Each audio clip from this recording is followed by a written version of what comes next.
All right, this is the one I was very interested in, though. Gun shops and gun laws of Brazil. Lessons for the US gun community. Brazil mentioned. I love learning about gun laws in other countries. I think it's very neat. Gets me out of my little American Second Amendment microcosm. By Vladimir Onokoi. Probably butchered his last name, I apologize. Previously, I wrote about the gun culture of Iraq, Pakistan, Saudi Arabia, UAE, and the Philippines. Do South Africa next. While all those places are fascinating, they seem a bit too exotic for a US gun owner. In the conversation about gun laws, US politicians like to use examples of Australia and the UK, but often ignore countries that are more similar to the USA and even closer to it geographically. The countries of South America. Today, Brazil is the biggest and most populated South American country, with over 212 million citizens. Like the US, it has notable problems with gangs and violent crime. I don't think that's quite the same.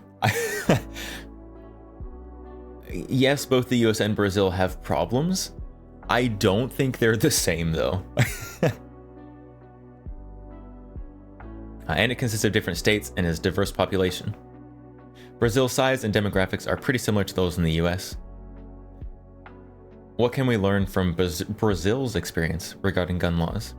Apparently a lot, because in recent years, Brazil's government unintentionally conducted one of the biggest social experiments related to gun laws in the history of mankind.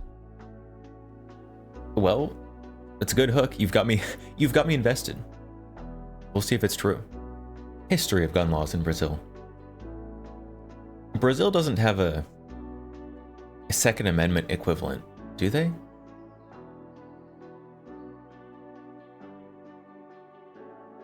In 2003, the gun laws of the country changed dramatically. Essentially, the system changed from shall issue to may issue. So police could deny the application for a license. The guns were separated into two categories: self-defense and hunting, sport, and collecting.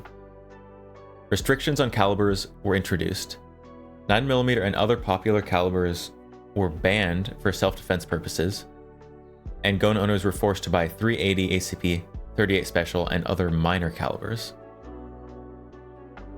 For defense guns, you're only allowed to buy 50 rounds of ammunition per year. How are you going to train with 50 rounds of ammunition a year? You cannot use it for any other purpose, for example, for competition shooting. Also, an additional permit was required to do a range trip. That's crazy.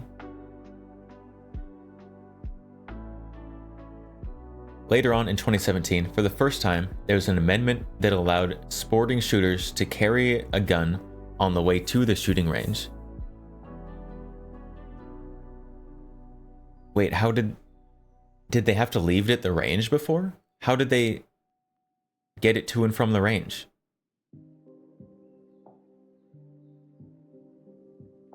According to the Brazilian army, this was a way to prevent firearms from being stolen, not to protect the life of the gun owner. A lot of gun clubs adapted and started working 24/7. So if a club member is detained by police carrying his legal handgun, he can always say, "Who cares, it's 2 a.m. I was going to the range, it's open now." Wait, that's genius. So the ranges just stay open 24/7? So that no matter what happens, they can just be like, "Yep, I was on my way to the range." That's pretty based of these gun ranges, honestly. Big fan of that. For sporting guns, there were fewer caliber restrictions. However, you couldn't legally use them for self-defense. If you have a sporting gun, it must be stored unloaded. Magazines must be unloaded as well, to ensure you will have no chance to defend yourself in case of a surprise attack. I just took mental damage.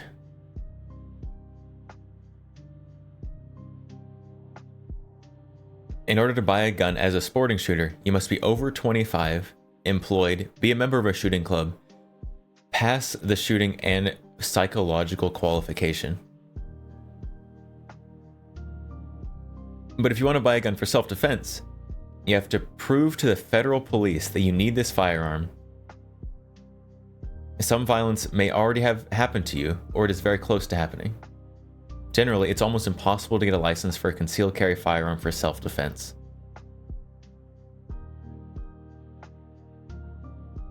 That seems pretty standard for other countries, honestly. Unlike the US, where gun laws change from state to state, in Brazil, firearms-related legislation is introduced and enforced on the federal level. You can't just move to another state to avoid certain gun laws. I mean, the US, it's kind of hybrid. It's a hybrid between those. Obviously, in the US, we have federal gun laws. And there's also state gun laws, in case you live in a state that hates you.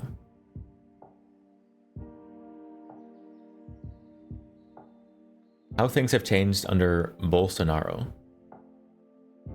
Probably pronouncing that wrong. In 2019, Jair Bolsonaro was elected president of Brazil. He changed gun laws in the country with a series of executive orders. First of all, the overall gun permit system was changed to shall issue, when police cannot deny the application without a clear reason. If you're going to have to do applications, that is definitely how you should do it. Orders also lifted restrictions regarding caliber bans. For the first time in history, the average citizen could buy 9mm and other popular rounds for self-defense. Let's go. Self-defense firearms license issued 2009-2024. Big spike. And then lowered out. How many is that? 6 figures? 6 figures for every year for 3 years? Those changes led to one of the most impressive increases in the number of gun owners. In 3 years, the number of gun owners doubled, increasing from 1 million to 2 million. At the same time, no increase in violent crime was recorded. New gun owners did not commit a statistically significant amount of crimes with their legally owned weapons. Oh, we've got 2 charts to compare. So, 2020 is huge spike. That corresponds with a significant decrease from a peak of 65,000 down to 50,000. It's a huge decrease in homicides. In 2022, President Lula won the election. And in 2023, on January 1st, his first day in office, he canceled all previous executive orders, reinstated caliber restrictions, and may issue policies when you have to prove you need a gun to get permission to buy it. People who already bought restricted firearms were allowed to keep them. Man, they just have a freely swinging pendulum over there. People who have a firearm for self-defense can only take it to the range twice a year, once every 6 months, and they need to get a special license. The range is located within 1 kilometer of a school, can only work from 6 p.m. until 10 p.m. on weekdays, and from 6 a.m. to 10 p.m. on the weekends. That's crazy regulation. 4 hours? You can only have your business open for 4 hours? Uh-uh.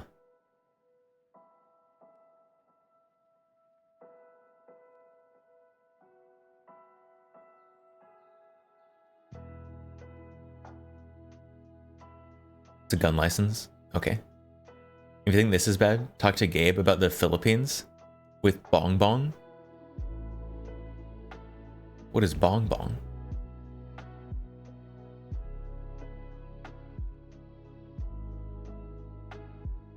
Now, new caliber restrictions made again.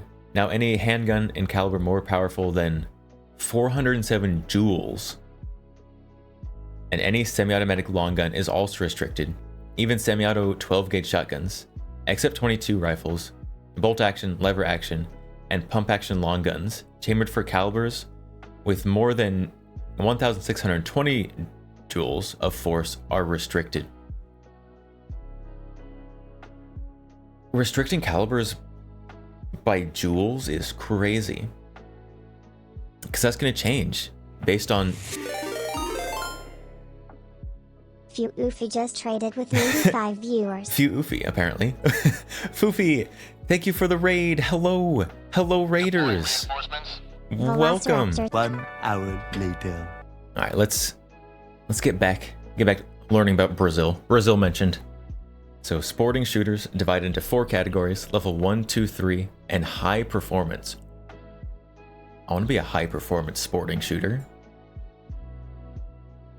Level 1 sporting shooter must, in a 12-month period, participate in at least 8 shooting range training sessions with each type of firearm he owns. He can buy 4 non-restricted firearms. 8 shooting sessions with each type of firearm, and he can have 4.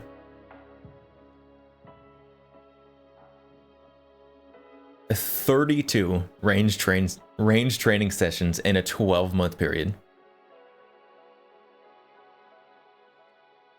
That's quite a bit. That's quite a lot. Level 2 sport shooter in 12-month period must participate in 12 shooting range training sessions with each type of firearms and 4 regional shooting competitions, and you can buy 8 non-restricted firearms. Oh my goodness. You gotta just live at the range. Which doesn't sound awful. Level 3 sporting shooter must, in a 12-month period, participate in 20 training sessions, 6 shooting competitions, 2 national or international competitions, and 4 regional. Oh my... Holy. Sounds like they want training to be a full-time job. Pretty much. And you can have 12 non-restricted and 4 restricted firearms. Still only 16. Which 16 is a lot. Don't get me wrong. But to someone who's like actually insane, not clinically, like myself, 16 is not a lot. Well, that's just level 3. High performance sport shooter must prove annually to the Brazilian army that he's affiliated with at least one national shooting confederation / league. Must have minimal ranking that will still be defined by the Ministry of Sports in a 12-month period, and must do the same amount of range trips and competitions as of level 3. 8 non-restricted, 8 restricted. So along with all of this, you have to be an affiliate for a national shooting confederation and have a minimum shooting rank. That's wild. It's literally a skill issue if you can't get to here. Literally a skill issue. They did say the sessions could not be the same type. Just shoot every gun each trip. Oh, that's true. That's true. Just take all your guns every time you go to the range. Which, I mean, up here, 4? 4 is probably about how many I usually take to the range.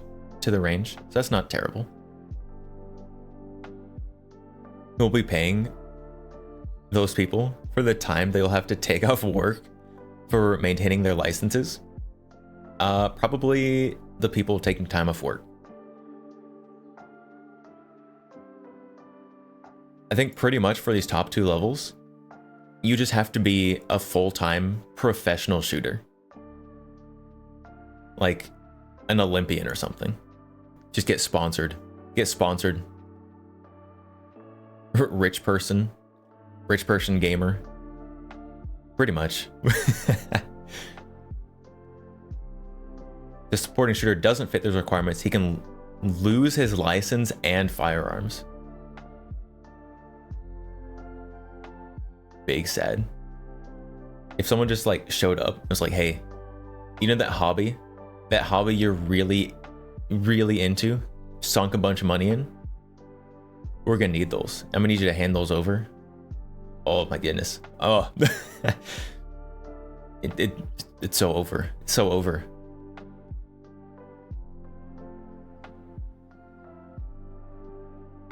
With these new restrictions, the Brazilian firearms manufacturer Taurus Armas was forced to create a new handgun caliber 38 TPC to be able to keep selling its most affordable pistols to ordinary Brazilian citizens. Restriction drives up the price, and the federal government raises firearms tax to 55%. Oh my goodness. Imagine paying a 55% sales tax.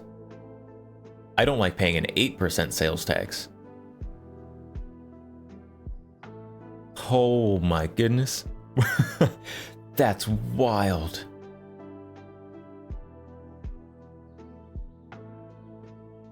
California isn't too far off.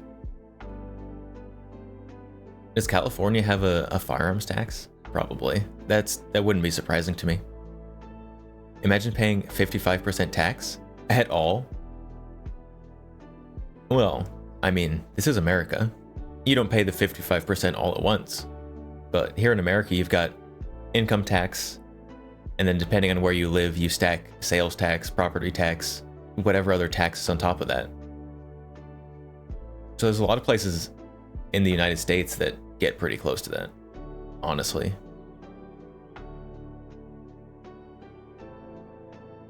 As of now, at the end of 2024, a Glock would cost over $2,100 for retail customers. An AR-15 made by Taurus sells for $2,800. Oh, a 50-round box of the cheapest 9mm costs $60. It was training and practice cost prohibitive for a lot of gun owners. $2,100 for a Glock. Oh my goodness. You can get a Glock here for like $500. That's wild. There's oh, that I'm taking psychic damage. After sales, California firearms tax, and federal gun tax, it might actually be 50% tax. That's rough. But even with that, it's not going to be $2,100. Oh. Brazil, I'm so sorry.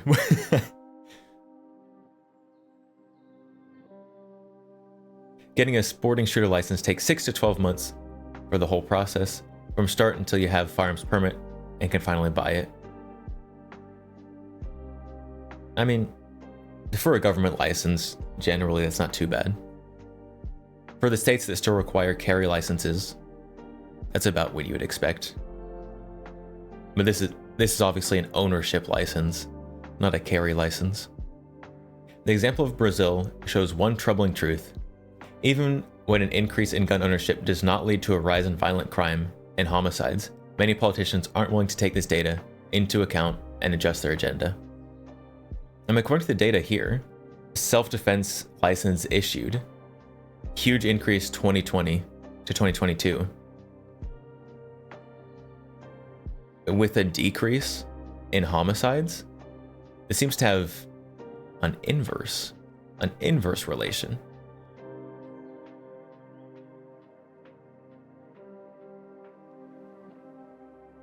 I don't know, very interesting, very interesting. I like learning about gun laws in other countries because, let's be honest, Americans, pretty spoiled. Pretty spoiled with our guns. just look at the table. That doesn't mean that I think it couldn't be better. But Americans, compared to everywhere else, pretty spoiled. So I like learning. I like learning about other other countries. Because other countries make cool guns that most of the people in the country can't have. Looking at other countries makes me a little less upset. It makes me feel better to get a broader perspective.